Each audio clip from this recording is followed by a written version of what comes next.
Sehr geehrte Damen und Herren, einen wunderschönen guten Nachmittag aus Wien. Ich begrüße Sie herzlich zu unserem Webinar Weltbank-Geschäftschancen im Bereich Bildung. Wir legen einen regionalen Fokus auf die Regionen Ost- und Südosteuropa sowie Kaukasus und Zentralasien. Mein Name ist Bernhard Kaufmann und ich bin in der Wirtschaftskammer Österreich, in der Außenwirtschaft, der Ansprechpartner für österreichische Bildungsanbieter in Fragen der Internationalisierung. Wir haben ein umfangreiches Veranstaltungsangebot im In- und Ausland für österreichische Bildungsanbieter und eben heute dieses Webinar. Es freut mich sehr, dass dieses Webinar heute einen großen Anklang findet und rund 70 angemeldete Teilnehmer sich heute zuschalten. Bevor wir nach Washington schalten, ans Außenwirtschaftscenter in Washington, möchte ich Ihnen ein paar organisatorische Informationen zum Ablauf geben. Und zwar, Sie haben die Möglichkeit, Fragen zu stellen über die Chat-Funktion, die Sie an Ihren Bildschirmen sehen. Sie können die Fragen sowohl auf Deutsch, aber auch auf Englisch stellen. Wir bitten Sie, wenn Sie die Fragen an einen bestimmten Sprecher richten wollen, dazu zu schreiben, für wen die Frage bestimmt ist. Die Fragen sind anonym und nur die Kollegen am Außenwirtschaftscenter in Washington sehen die Fragen auch eingeblendet am Bildschirm. Vorweg auch für Sie zur Information, die Präsentation und auch das gesamte Webinar werden Sie im Nachhinein über einen YouTube-Link zugeschickt bekommen innerhalb der nächsten 2 Tage, so dass Sie die Möglichkeit haben, auch später nochmals das Webinar nachzusehen über den YouTube-Kanal. Ich bitte auch vorweg um Verständnis, falls nicht genug Zeit bleiben sollte, alle Fragen zu beantworten. Diese werden dann selbstverständlich im Nachhinein per E-Mail beantwortet.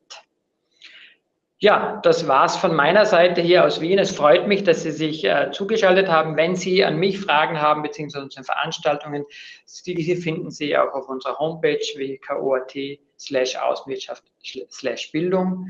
Und ich möchte nun an das Außenwirtschaftscenter in Washington, an meine Kollegin Theresa Weiß übergeben. Ihnen wünsche ich ein spannendes und anregendes Webinar und hoffe, dass Sie sehr viele Informationen mitnehmen können.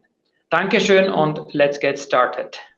Herzlichen Dank, Bernhard Kaufmann. Ich hoffe, Sie können mich jetzt auch hier im AC Washington sehen. Mein Name ist Theresa Weiß. Ich freue mich, Sie heute bei uns hier begrüßen zu dürfen. Ich bin hier am Außenwirtschaftscenter Washington zuständig für Fragen zur Weltbank und Interamerikanischen Entwicklungsbank.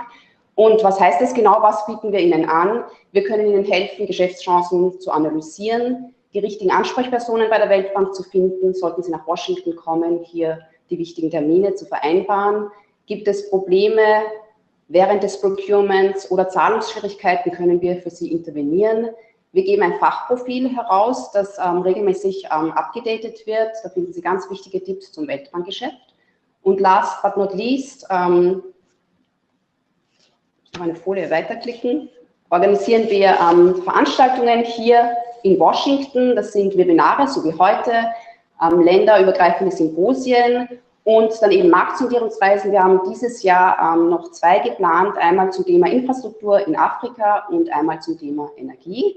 Und wir sind auch immer wieder mit der Weltbank in Österreich bei diversen Veranstaltungen. Das können Procurement-Seminare sein in der Wirtschaftskammer oder eben auch, einige können sich wahrscheinlich erinnern, es gab vor 2 Jahren ein Seminar, ein Symposium zum Thema Bildung mit Weltbank. Wir organisieren auch für Weltbank-Mitarbeiter immer wieder Sachen in Österreich, zum Beispiel zum Thema Schienenverkehr oder zum Thema Hydropower.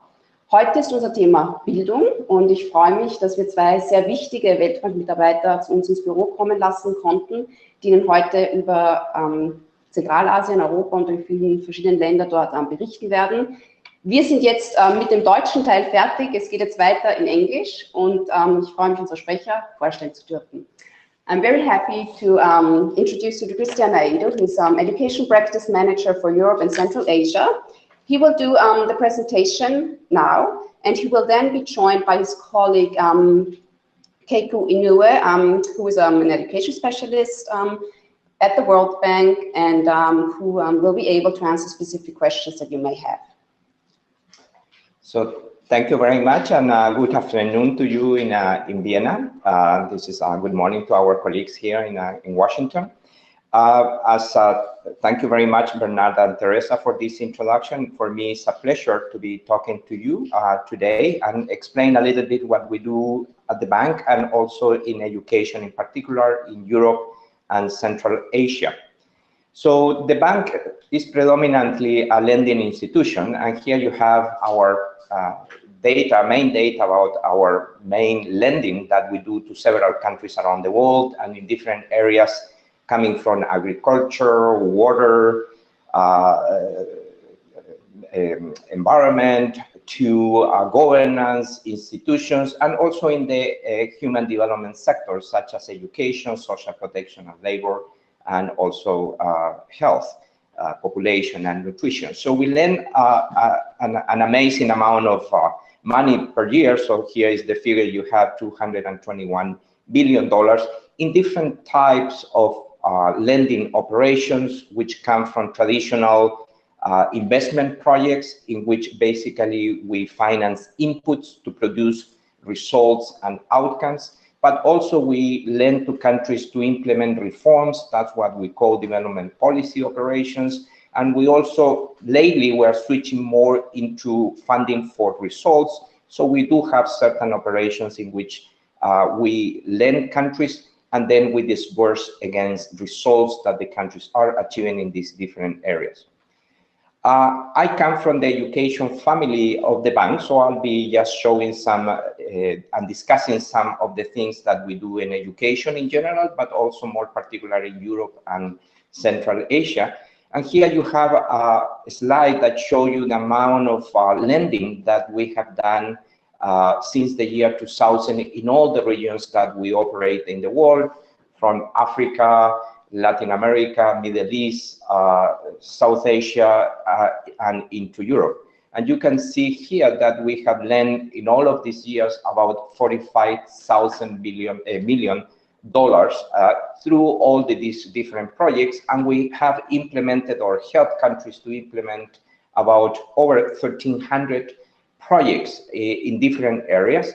And in the black square here in the upper left side of your screen, you will see that basically all of this lending goes to basic education. It will go to levels of education. Basic education takes the biggest share with about $28,000 million invested in this project, but also secondary and vocational education is important with $8,000 million of lending in that area, and also tertiary education with a similar amount.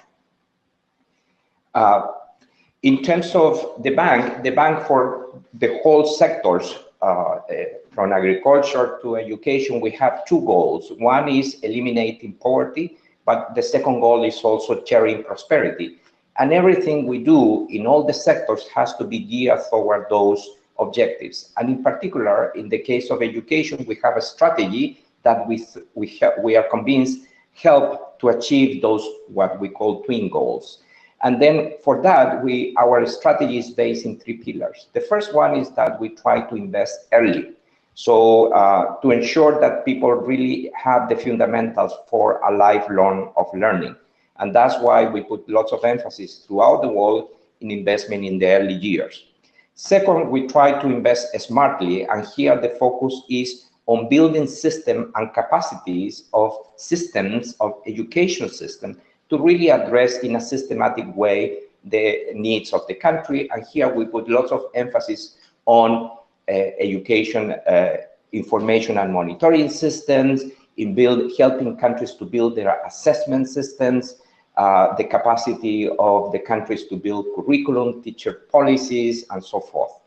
And the third area or pillar of our strategy is that we aim at investing for all.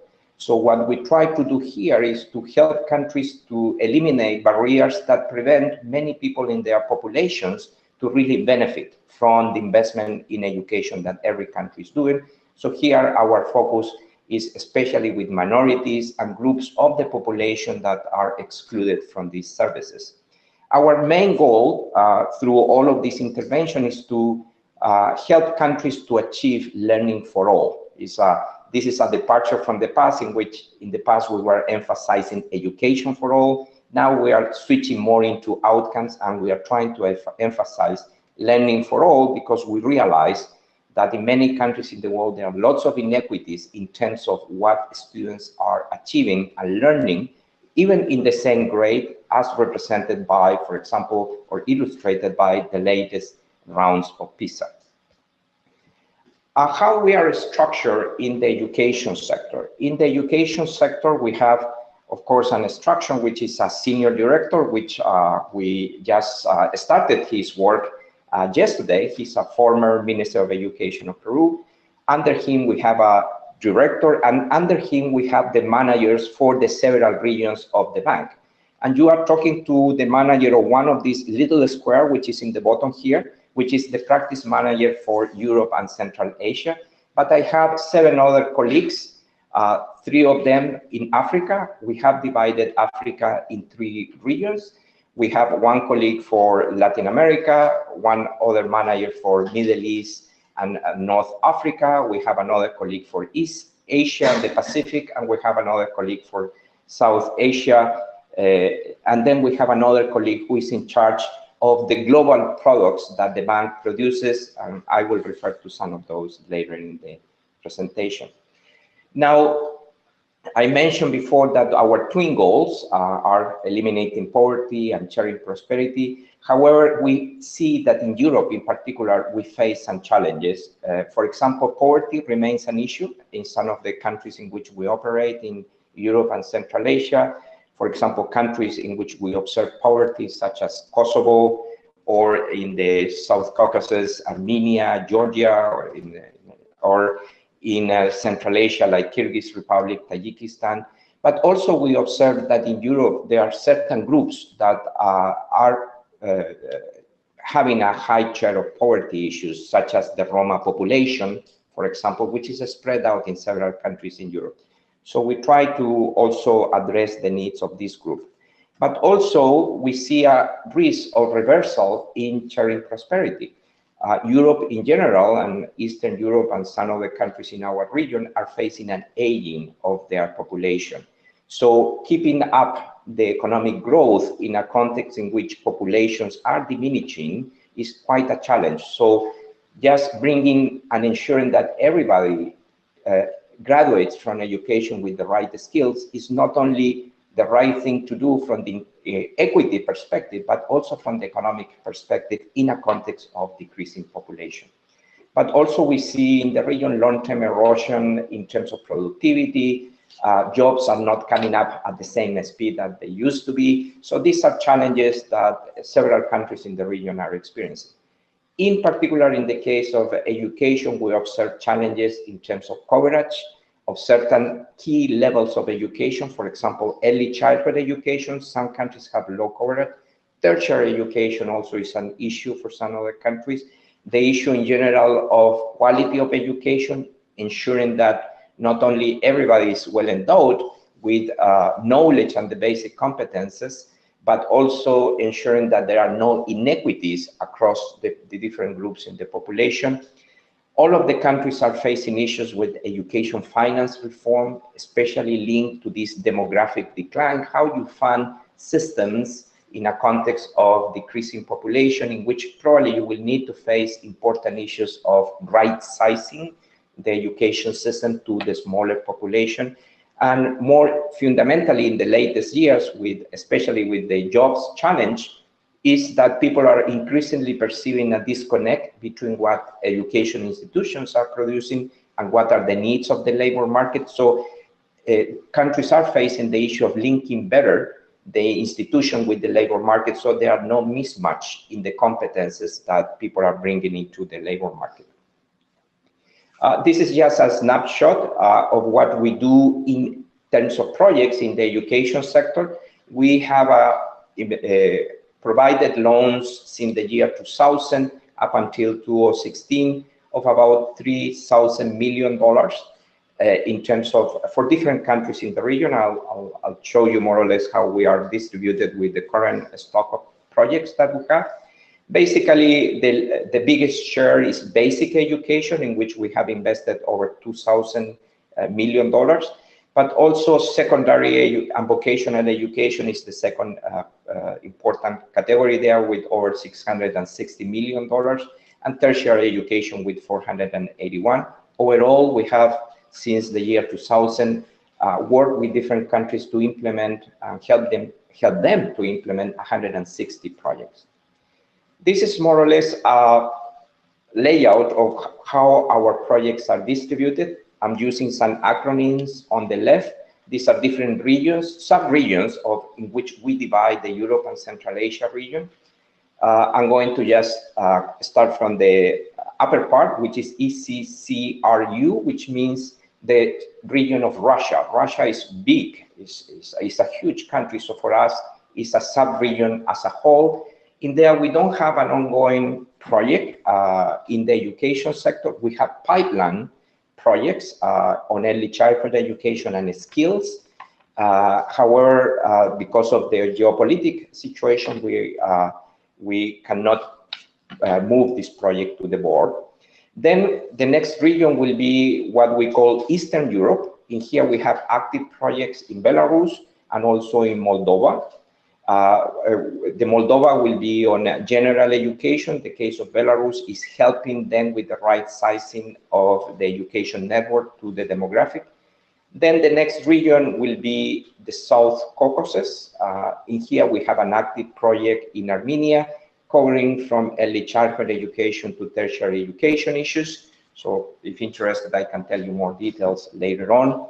Then we go to the next sub-region, which for us is the Western Balkans, that explain the WB there, in which we do have projects in Kosovo, in tertiary education, Serbia, in early childhood education, Montenegro, which is on innovation and skills and tertiary education, and Macedonia, which is upper secondary education, vocational education, tertiary education, and innovation. Then we go to the sub-region, which we call EU, which is European Union countries. And in here, we do have an active project in Romania, helping the country to address the early school leavers from education. So it's targeting intervention in upper secondary education and then in tertiary education, and helping a student not to sustain their students and reducing early dropouts from both upper secondary education and tertiary education. Then we have this sub-region, which I call in red, which is Turkey, which also is big country, and therefore we treat that as a sub-region as a whole. In there, we are trying to help them with the Syrians under temporary protection. And so we do have now a project that I should update that, which is trying to help them to increase the infrastructure, the school infrastructure, to accommodate the influx of new Syrian students, which they are integrating into the Turkish school. And the last sub-region for us is Central Asia. In here, we have a very active portfolio in Uzbekistan. We have two projects in higher education, but also in general education, in Tajikistan, which is also higher education, Kazakhstan, which is skills and jobs, and then a new project targeting general education, and the Kyrgyz Republic, again, is on general education. Lending is a part of what we do, but another important part of what we do is analytical work and providing technical assistance to the countries. So that's what we do with our own resources. So this is not that we are lending to the countries and then it's just with our own resources. We agreed in what we call the country partnership framework with each country to undertake some analytical studies for the country in areas of interest, of common interest, but also providing technical assistance in areas in which they are keen on receiving this technical assistance and they see the value added that the bank brings to them. And here is, you see much more variation and more countries coming in. So we do have technical assistance that we provide to Russia, Moldova, Azerbaijan, Georgia, Poland, Bulgaria, for example, countries that I didn't mention before, Turkey, and then we also do some regional analysis. So this is an important part of what we do, and this is also in an area in which we use knowledge that we accumulate from other regions, let's say in China or Vietnam or in South Africa, and we bring that also expertise to the countries. I mentioned that we have these global public goods. The global public goods at the bank does, for example, education statistic. We have a site in our website in which we manage the education statistic. We synthesize them, but we produce tools that we think could be useful to the countries. And one of them that we have developed, and then you can Google the name System Approach for Better Education Results World Bank, and you will get into this web page. And this is a system in which we can help countries to benchmark their education system in different categories. So early childhood education, autonomy and accountability, education finance, equity and inclusion, and so forth. If you go into the web page, you will see the instrument, the framework papers, and everything. And so if you're interested, I can send you more information on this, or the contact information for each of my colleagues working on this. We do also have what we call the STEP skill measuring program. If you are familiar with PIAC, which is the measuring of skills for the adult population of the OECD, this is a similar tool in which we not only try to get information of the skills that adults, so for this we mean 15 to 64 years of age individuals, in terms of cognitive, social, emotional skills and technical competences. So we do a study on the skill supply, but at the same time we interview firms to get information about the skill demand, and with that you can put them together to analyze the skill mismatches in the stock of population. So we do have these tools, and we closely cooperate with the OECD in terms of aligning the instruments, the two institutions, so that it could be really useful for the different countries. So these are examples of what we do in terms of analytics. And the last thing that I want to mention is that the last line of business that we do with some countries is what we call reimbursable advisory services. In other words, we are consultants for the governments in this dimension. Governments, which could be national or regional government, and sometimes we do direct consultancy for some institutions as well, as I'm going to mention later. And here we are very active in some countries. And then, for example, in the case of Russia, we do reimbursable advisory service at the national level, but also we work with certain regions in a specific to provide linkages, for example, for the universities to the regional development plans of that particular region.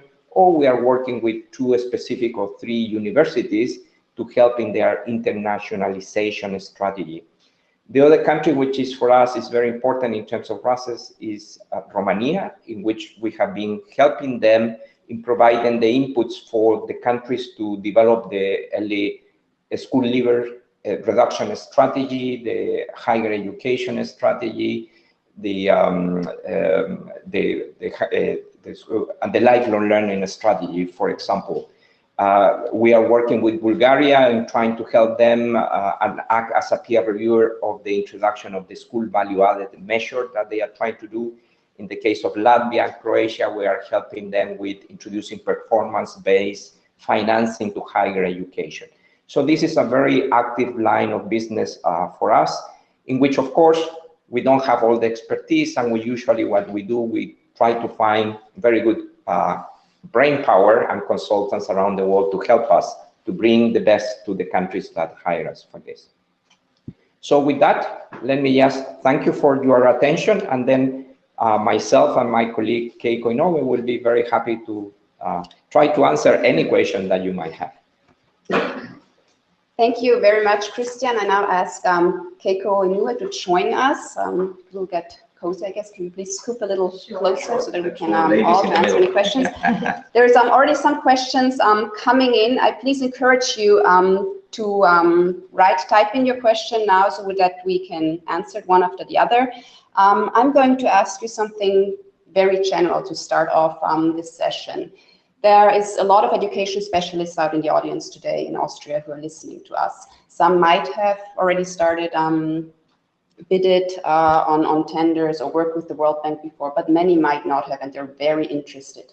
So generally speaking, what's the advice to give to a company who thinks they have a good product or they're good consulting services to offer, and they want to get in contact with the World Bank in that specific region, for example? Sure. So, hello, my name is Keiko Inoue, and as Cristian and Teresa have indicated, I work for the World Bank based in Washington, D.C. Specifically, I work on Kazakhstan, Albania, and Armenia. And Cristian has described some of the investment projects that we have there, as well as some of the analytical programs. So just to answer your question, Teresa, about how people can best find out about some of the projects where we're working on and I guess test the water a bit. So there are three main ways in which you can find out about procurement for investment projects that the World Bank has. One is called the UN Development Business website. And so that's a website that is a clearinghouse for all sorts of projects that the World Bank organizes. And also they have non-World Bank websites as well. But all the tenders are listed there. And I just went and looked at it because I'm not often looking at it from the bidder side, but I did go to the website to take a look. And it's organized by field. So there is one called education. And then they're also listed by country, by project. So people who are interested in a specific country or a specific sector are able to search for tenders that are currently open. Another one is called DG Market. And so that's another website that World Bank projects are actually required for certain kinds of procurement packages to list the bids. And then the third one is the World Bank's external website. They're always listed there. And because the way the investment projects work is that we are not the implementing agency. We sign agreements with the governments and they designate an implementing agency. For example, in Kazakhstan, for the Skills and Jobs project, that would be the Ministry of Labor. And so you could also go to the Ministry of Labor's website in Kazakhstan. They're also required to list all of the procurement plan, but then also all the open tenders at the time on their external website as well. So that is one way, I think, of finding out information. The other way is oftentimes the task team leaders, those of us who lead on these operations are very happy to speak with firms, explain how it works, and then put you in touch with the relevant people in country that may be of interest. How important is it to be already in place in the country? Would you say that's like really, really important to be there, or to just answer to a tender as it becomes available, or is it rather already have your contacts in the country? How would you rate that? I think it can go either way. Some of the tenders are very time urgent, in which case I think if already being in country does seem to be an advantage. However, there are certain thresholds for a country, and if the tender amount goes above a certain threshold, the government is required to make it open to all bidders, and they're not then required to have the stipulation that a firm would be registered in the country already. So I would say that it depends again. So if there's a time urgent task, the government may require that a firm is already registered in country, ready to go and spring into action. But otherwise, there are plenty of tenders, I would say, that are open to anybody. So if I can step in, because when it is a procurement plan, that means that the project is under implementation. You might also be interested in doing some forward looking of what is coming up. And then the bank also has some public sites that you can visit in which you can find out all of the board documents, for example, and that the board documents are the projects which have been approved. And you can go into this document, and each document also will have the plan, procurement plan. So you can envision there, for example, if there is a new project, let's say coming up in Albania, which we hope it will come, then you can see there what are the planned procurement activities that will be tendered over the life of the project. So for that, you can just Google documents and reports, World Bank, and then you can get directly to all the public documents, including the procurement plans. You can find them there as well. Thank you very much. And this indeed is something we recommend when we're in contact with you, companies and consultants in Austria, to do this, to always be on top of things and start looking at the country strategies and everything. There might not be, the tenders are not out there yet, but you definitely already know which direction it is going, and you can be ready when the tender comes out to already have like a successful bid in preparation, and you don't find yourself constrained with time. So we got a couple of questions coming in. I had one question that was Ukraine, slide 12, someone asked me, maybe we wanna, why is it not mentioned? Ukraine. On slide 12. On slide number 12, yeah, okay. Page number 12, yes. Yes, we don't have an active project in Ukraine. So this is projects. What this slide is referring to is active projects that we have. That doesn't mean that we don't have a dialogue. We do have a dialogue in the case of Ukraine, and in particular, we're implementing a trust fund there to help Ukraine to strengthen their statistical capacity. So we are trying to help them, for example, in building all of their education monitoring and information system. They are also going to be participating for the first time in PISA 2018, and we are, through this trust fund, we are also helping them a little bit with the resources and the technical advice that they will need to participate in this. So this slide just referred to project. This is the jargon, I guess, of the World Bank. We differentiate projects from trust funds. Trust fund means that some institutions ask the World Bank to manage some funds for them, and then we have the fiduciary responsibility to manage those, but then we also then supervise them. So that's the case of Ukraine, in which our dialogue with the country is nowadays in terms of this trust fund, although they are very interested in other topics, and we are seeing also how we can cooperate with them, for example, in higher education. They are very interested in introducing performance-based financing, and I was with the deputy minister last week in Montenegro in a conference because they are very much interested. They are about to pass a law in higher education financing, so they wanted to receive some feedback and see in which way we can help them. So doesn't mean that we don't have dialogue, it's different type of dialogue. Thank you. Also, a question coming in now, how's the situation in Serbia at the moment regarding the quality and offers for education for adults?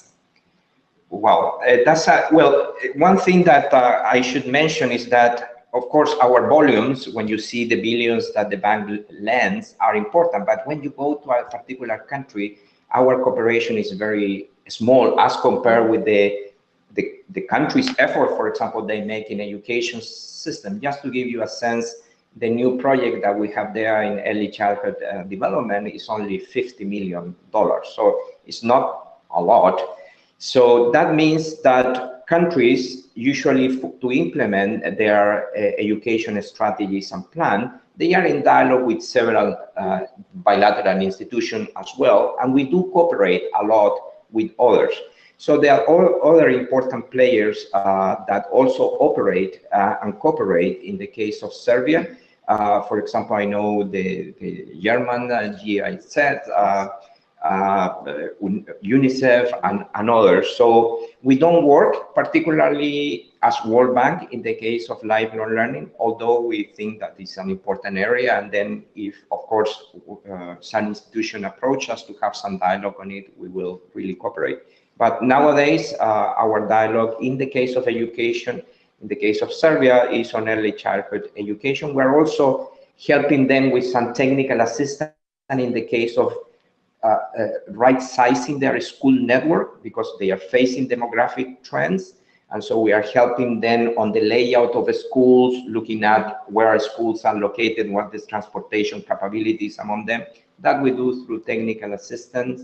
And also we are in conversation in the terms of higher education financing in particular. They want to receive some advice on that area. Lifelong learning is a very important topic, and I'm glad that you mentioned it, because with this demographic, you not only need that the new entrants into the labor market are better equipped than the ones that they are replacing in terms of numbers, but also you need that the people, they are work longer, right?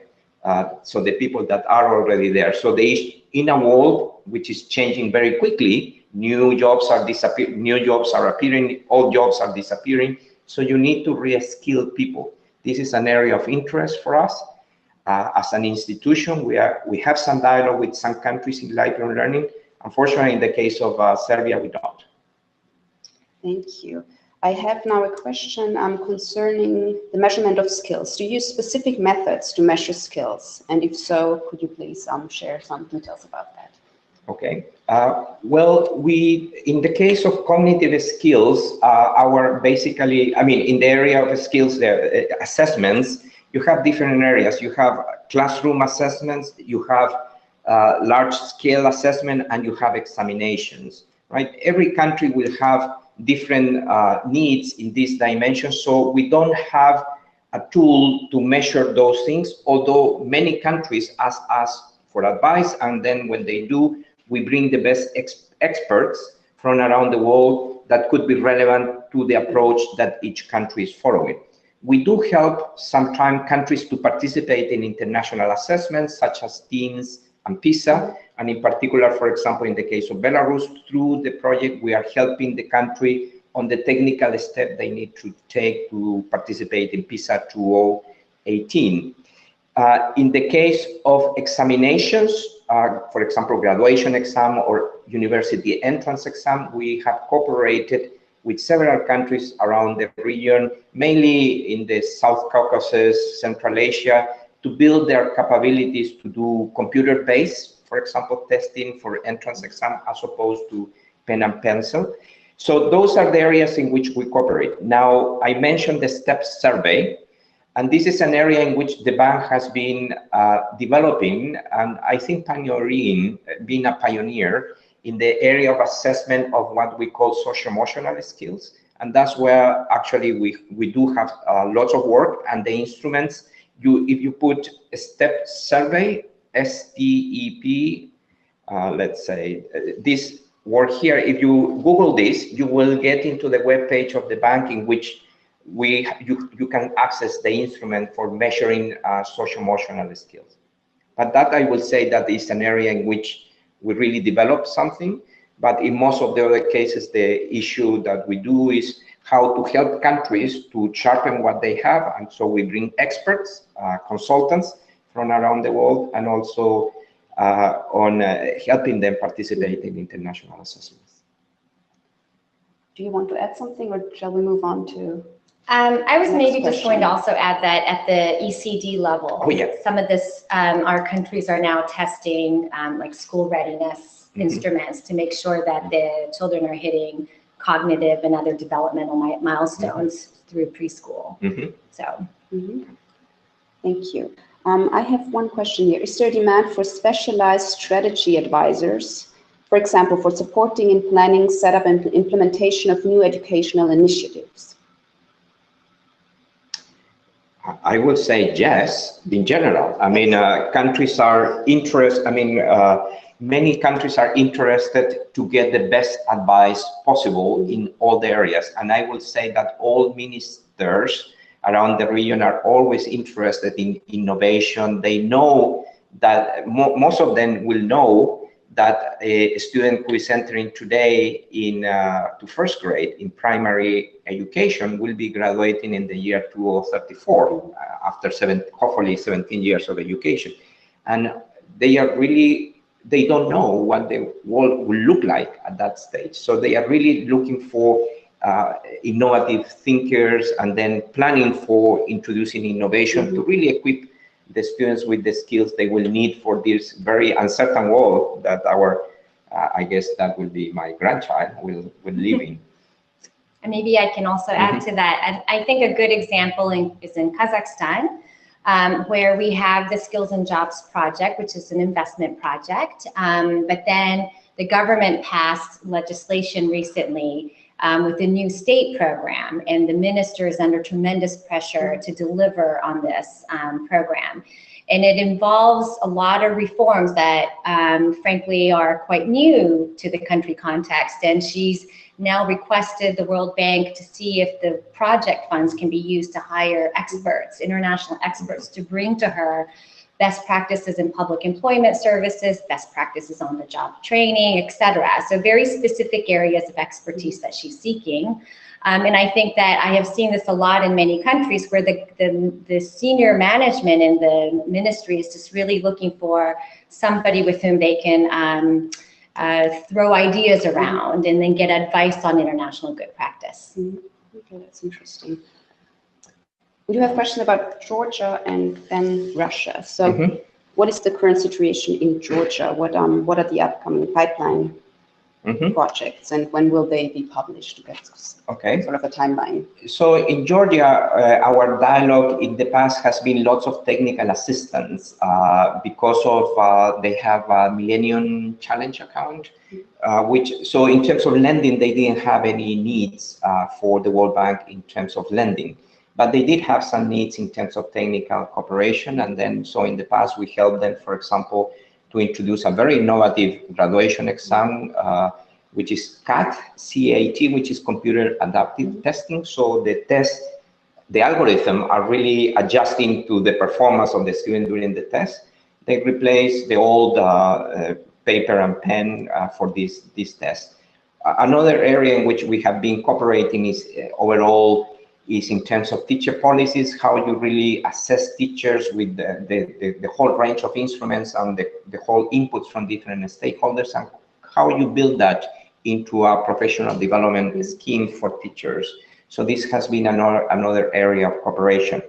Now, I was recently in Tbilisi, and then having conversation with the Minister of Education. They are very much interested in two things. One, which is how to reduce the inequities they see. They see that people who live in the rural areas have not access to the same quality of education as people living in Tbilisi or the other urban areas in Georgia. So they are particularly interested in us getting some advice to them and best practices around the world on how you really ensure equal access to quality of education. That's one area. The second area, and this is where I think Austria can really offer lots of good practice, is how you link institutions with the labor market. They are very much interested, they are seeing this disconnect between the skills and competences that graduates are bringing into the labor market and what really the employers need. And so they are very much interested in seeing in which way the system can be arranged so that incentives are changed and institutions become more responsive to the needs of the country, the development needs, and also the private sector. So our dialogue, which is ongoing, is on this area. We don't have a project in the pipeline yet, but we hope that in 1 year or 2 years down the road, we could crystallize this dialogue with the Georgians around this. Okay, so we're looking forward to programs coming into the pipeline, broadband programs there. What advisory services in Russia? What are 12 reimbursable advisory services in Russia? Okay. Specific question, yes. Yes, so in Russia, we have a very active program. We have been helping 3, for example, universities in their internationalization program. You might know that one of the programs that Russia is trying to implement is trying to have their universities in the international ranking, what they call the 50 ranking. So they have approached us, like the High School of Economics and other institutions there, to help them in, for example, in taking a look of their master programs, trying to help them in fostering links with universities in Europe and the United States, and so forth. So that's one type of operations we do with them. Then in the area of early childhood education, we are working a lot with the city, Moscow City, which is one region, and other regions, trying to do how you measure quality assurance in the early childhood education. So the issues of whether students are getting the skills at that level to be school ready. For example, whether the environment, the learning environment within the school, it's a tool to measure whether the school environment is suitable for education. So that's another type of process that we do.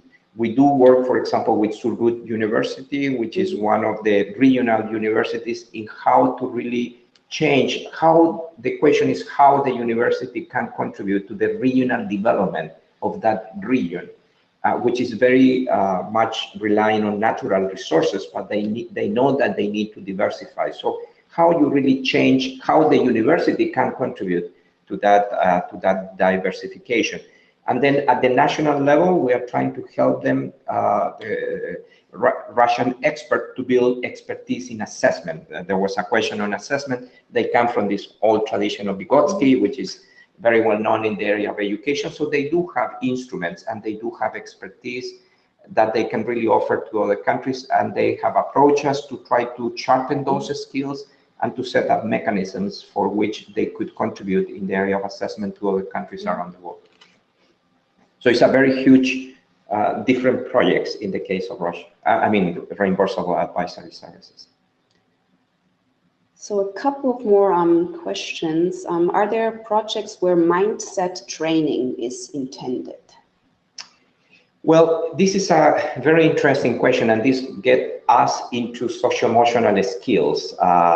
So we are trying to deal with issues of persistence. How you build resilience, for example, in students, if that is a good angle to take in this question, or how you really build all of these socio-emotional skills. Now, this is an area which is very nascent. I think we are talking about frontier type of interventions in which, depending upon which psychologist or psychological school you talk to, they will be targeting different areas. And then we have seen programs around the world targeting these different elements.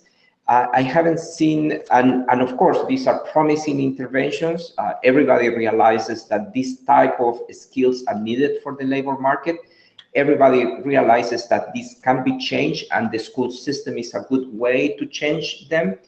Now, what it is not very well known is what programs are effective. So in this area, we do lots of technical assistance of doing impact evaluation and putting the knowledge that we get after we do this impact evaluation, in which we assess the outcomes of these interventions to the public. But these are usually very pilot type of intervention, and then our contribution is to bring experts who design the experiments. We follow them through time, and then we generate this as a knowledge. If you're interested in this area, just send me an email and I will send you a report in which we survey like 70 different programs targeting socio-emotional skills, and I'm sure some of them will be targeting the skills that you are thinking about. Moving on to the next question. Do you also work on education strategies for Industry 4.0 in general? Industry 4.0. Maybe could you be more specific? Who asked that question? What do you mean with Industry 4.0? I'm not sure what that means. I'm not familiar. But what we are doing, maybe Albania will be a good example in which we are trying to see, our dialogue has been that they are interested in looking at a sector as a sector who will be leading the economic growth in the future. And then we are trying to look at that sector from a very holistic perspective and to see what are the hurdles that sector will face to develop in the future. Some of them will be financial. Some of them, for example, if you're talking about tourism industry, will be health regulation for hotels, but some others will be on skills. But we do assess that holistically. We work with our colleagues to have a holistic plan. And in the case of skills, which usually is one of the hurdles that country mentioned, then we engage with that. That could be something related to that, but okay, I'm still waiting to get, I do not have any more specifics here, so let's see, might take another question in the meantime. There's some very specific questions coming in, and if you don't mind, We might answer them if they're really specific to one company or one consultant. The speakers will answer them individually afterwards, because it might be a little bit too much for this forum. So we're talking to the question 4.0, the digital enterprise, special training for high technologies. That's what this person meant to ask. If there is, let me. I could speak a little bit about that. Yeah, building the digital enterprise. I'm just coming back from Albania. So as Cristian mentioned, in Albania we have an engagement where we're trying to look at the potential growth sectors, and for Albania, they have identified tourism, agro-processing or food processing, and then also ICT as potential areas of growth. And so we talked to the sector associations, we talked to firms, we talked to some training providers focused on ICT in Albania. And one of the things that we discovered is that there are certainly lower skilled laborers needed, so very basic skills needed in agro-processing or tourism, but then the higher level skills are also needed. And in Albania's case, they were saying that companies are interested in Albania, like Oracle, but mostly to sell products, not necessarily to engage on any high technology partnerships. And that's the direction that Albania would like to go to. And we discussed, well, what are the skills gaps there? And so we certainly talked about the lack of preparations that are offered by the formal education system, meaning that graduates start on the job on day one, really not ready for the job, and that the companies end up spending 6 to 12 months training so that then they can contribute to the company. So we talked about those kinds of skills that are missing, but we also talked about these social emotional skills, that it's also about not just the technical skills, but then being able to read trends, looking at innovations, looking at global trends, and then figuring out how we can jump on those. And those are more application skills, not just pure high technology skills. And so we talked about the importance of those kinds of combination skills that are needed. And I think Albania, the firms are very well aware, but they're not necessarily sure how to go about doing it. And that's exactly what the Albania project will intend to do, is to figure out how we can support the industry. And if I can step in, you are talking to just the education group. The bank is also have other what we call global practices, and one of them being the ICT, the information and communication technology. They also have some dialogue with industries in several countries of the region. So if you're interested, I can also put you in touch with those with that group. But also in the education group, we have a particular group which is looking into innovations in education, and this is where ICT and digital competences come into play. Now, there are lots of interest, on the other hand, on the ministries to really jump very quickly on the technology side. What we usually do is that we are a little bit more trying to use evidence-based policies. So we are pretty much looking into technologies, trying to see what the impact of those technologies are on student outcomes, learning, and so forth, and moving from there and advising from there. So we know that there are lots of interest on introducing technology. We know what works. We have summarized that experience, and usually technology cannot replace teachers. Usually it has to be combined with that. By the way, we have also, in one of the RASes in Russia, we helped Russia to develop ICT literacy tests to measure competences in this. So I can send you that information as well.